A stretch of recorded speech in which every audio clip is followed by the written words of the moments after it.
జై బాలయ్య, జై బాలయ్య,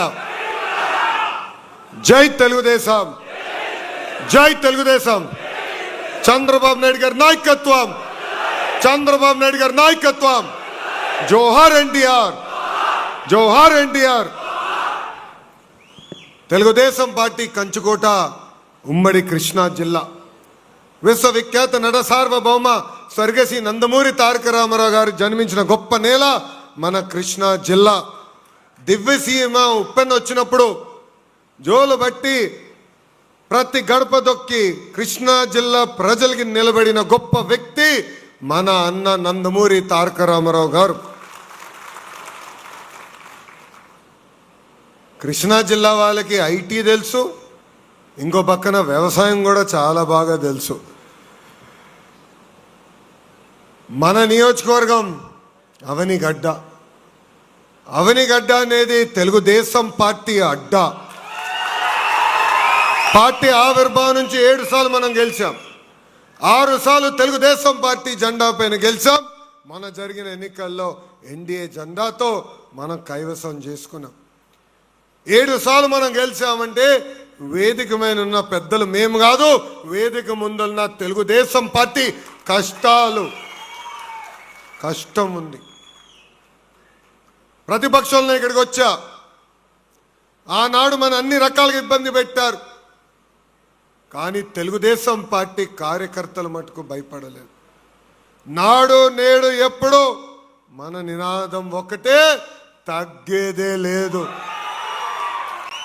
నేను ఎప్పుడొచ్చినా ఒక ప్రేమతో నన్ను మీరు పలకరిస్తారు.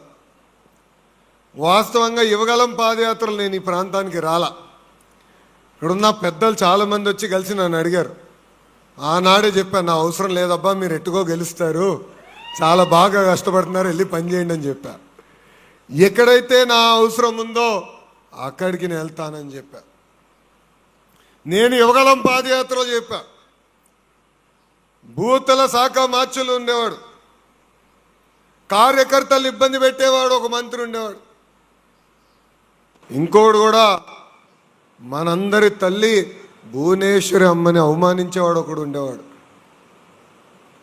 నేను ఆనాడు చెప్పా, ఎర్ర బుక్కులో రాసుకుంటున్నా, ఎవడిని వదలబెట్టనని ఇచ్చిన హామీ ఒక పద్ధతి ప్రకారం నిలబెట్టుకుంటూ వెళ్తున్నా. అన్నీ చేశాను అన్నట్లు, చెయ్యాల్సింది ఇంకా చాలా ఉంది.